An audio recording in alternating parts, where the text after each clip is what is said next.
2024 list. I'm going to the top. I'm going to the top of the establishment, and I'm going to the tippy top of the wrestling world.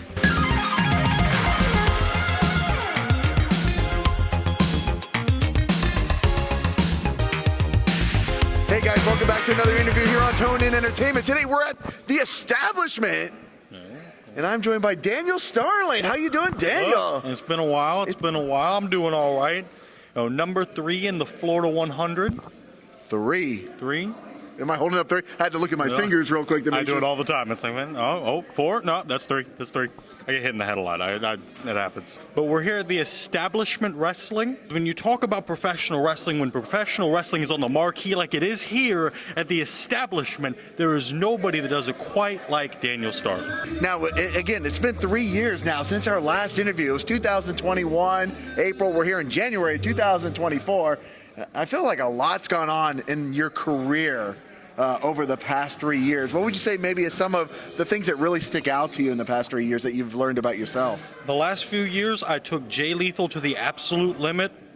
I've traveled multiple different states. I've held titles in multiple different states. And coming up in April of 2024, I'm challenging for the NWA Junior Heavyweight Championship. And that's a match that's big on the marquee.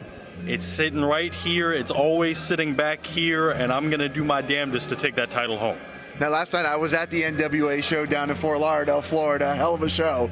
So what's it mean to be on a major, big platform like NWA and challenge it for such a prestigious title like that? So the cocky, confident part of me, the part in the back of my head is saying, well, it's about time. I deserve it. It's about time. I'm a damn good professional wrestler in between those ropes, bell to bell. But if I'm being 100% honest with you, it's warming my heart. I know it's making my family proud. It's making me very proud, and it's nerve-wracking. It's very nervous because this is my shot. If it goes well, it goes great. If it doesn't, I'm back to the drawing board. Now let's talk about that Florida 100 list real quick. Number 3 on the list. Number 1, Logan Cruz. Number 2, August Artois. I mean, 2 guys that are really, really just killing it in the professional wrestling scene. And for you to be number 3, and let's talk about the 97 other people that are on the list as well too, are doing just fantastic stuff across the board. What's it mean for you to be just, a list that's voted on by your peers to be at number 3 on a list like that? So again, the cocky part of me says I was rated too low.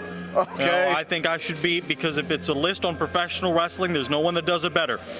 But there were 97 other people that work hard, they train, they bust their ass in professional wrestling that want my spot. So that motivates me. I want to be number 1 next year, and there's 97 other people that want to be in my spot.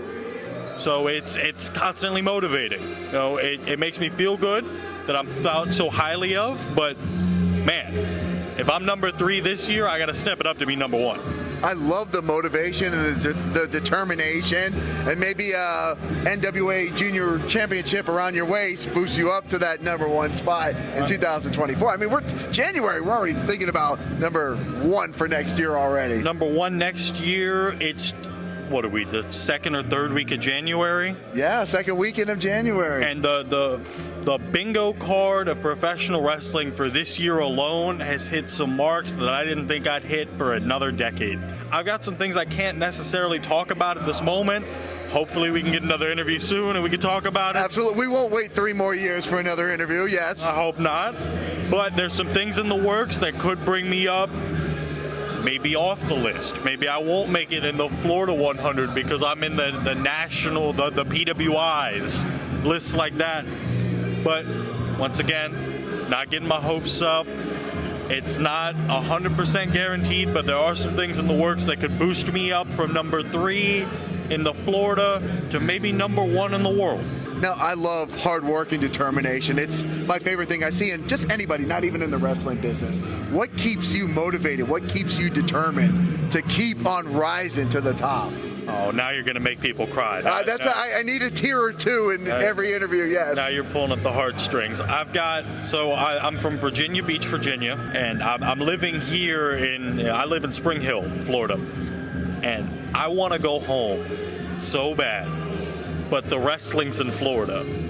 If I want to go home, if I want to live in Virginia, I've got to bust my ass to make a living in wrestling, so then I can afford to live at home and still travel the world. You know, what keeps me motivated is my mom and my dad, my brother. I got a 100-pound pit bull back in Virginia that I know is missing me every day. That's what drives me every day, is I've got family and I've got a wonderful support group that's pushing me because that, you know, in every profession, and whether it's music, whether it's acting, whether it's even busting tables at a restaurant, there's every day you want to quit a little bit. Every day it's, you know, maybe I can go do something else. Maybe this isn't working out. Because you hit plateaus. And they push me through those plateaus every time. Before the thought crosses my mind that I'm pushing to the next one.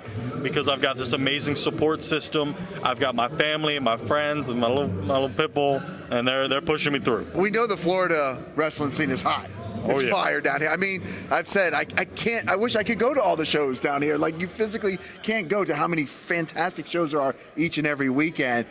So you're obviously down here. Is Virginia, where you're from, it's just not the same opportunities. Is it not even close up there? It's few and far between. Where here in Florida, there's a show every week.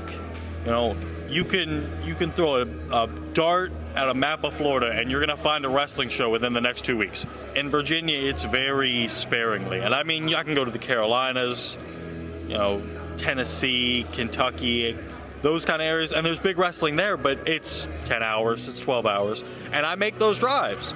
Was it 2 weekends ago, I was in Indiana. You know, I wrestled in Indiana, wrestling in Georgia, Florida. I'm shooting for Alabama and Tennessee this year, Louisiana, Hunter Law. I'm coming for you. I want that match, pal. It's gonna happen. So, you know, the drives are a part of wrestling.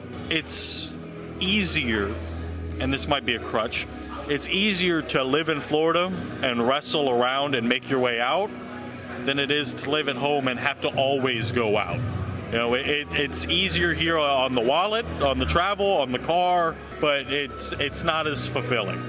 Okay, that all makes sense. Now, obviously, when you watch a Daniel Starling match, it's full of intensity, full of passion. But there's got to be something just so weird, so bizarre sometimes that maybe happens. Is there any moment that's come to your mind that just blew your mind as like a WTF moment that you had in the ring? Oh, there's been quite a few. Quite a few, okay. There's been quite a few. So I've got them on tonight, and I usually don't. I get razzed a lot for not wearing knee pads. Okay. I don't like to wear knee pads. Harley Race didn't wear knee pads. Oh, why do I need to? Okay. And I get a lot of miffs because I do the diving headbutt off the top. You know, we know, right. We don't have to say any names, I can't talk about that one, but I get some flack for it.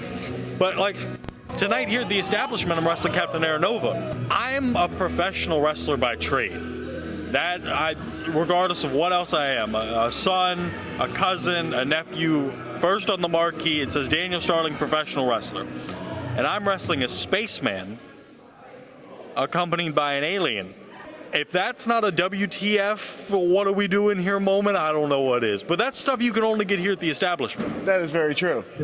Now, the establishment this is their second show. Second show. So after one show, leading into the second show, what are people missing out? It's a brand new company. DMC is running this thing. What are people missing out if they're not coming here? Not true. The boss man is Blake Banks. That's true. Actually, yes. There's a new boss in town. And that's what makes the establishment so important, because you never know who's in charge. You never know what's going to happen. And the real thing that brought me to the establishment, the thing that brought me here, is just the passion. Sitting in that locker room and there's a fight. Nobody's here for a check. Nobody's here because, I had a Sunday free. I guess I'll put my boots and tights on. I guess I'll go. There's a passion. Everybody in that locker room wants to be better than everyone else. Everybody wants to have the best match, the most talked about match, the most views on social media. And that drives me, and that drives everyone else, because just like the Florida list, everybody wants to be number one. And I'm not content with being number 3. Now, this is my first time here at the establishment, and I plan to make a home here in the establishment. Well, I can't wait for that match tonight. I mean, it's like you said, Spaceman. versus Daniel Starling. A professional wrestler. A professional wrestler in Daniel Starling. And I know you probably got a closing line, but if I may. You certainly can. The marquee for the establishment says professional wrestling, if I'm correct. And when the marquee says professional wrestling and cameraman, look in my eyes when I tell you the marquee says professional wrestling, and that means nobody, and I mean nobody, does it quite like Daniel Starling. Daniel, it's been a pleasure, my friend, to catch up with you after 3 years. Thank you for having me. We won't wait till 2027 to do this again. That's for damn sure. Well, I hope I'm still around by 2027. You certainly will be, and I want to see you higher on that list. I mean, there's not much higher to go, but there's still 2 spots to take in 2024. I said it earlier, 2 spots too low. We're moving up. 2024 list. I'm going to the top. I'm going to the top of the establishment, and I'm going to the tippy top of the wrestling world. I can feel it. I love the heart. I love the determination. Daniel Starling, nothing but the best, my friend. So, guys, Daniel, where can people follow you on your journey right now to the top? So on Instagram, it's Daniel Starling 98. On Twitter, it's Dan Starling 1998. That's the year I was born. Wonderful year. WCW was still around. Loved it. I was watching it. You were born. Yes. Yeah, Sting's hot with the crow paint. Favorite of all time. Yes, so sir. If you're going to follow me there. IWTV, Fight Plus. I think it's Triller now. I'm a little behind the times.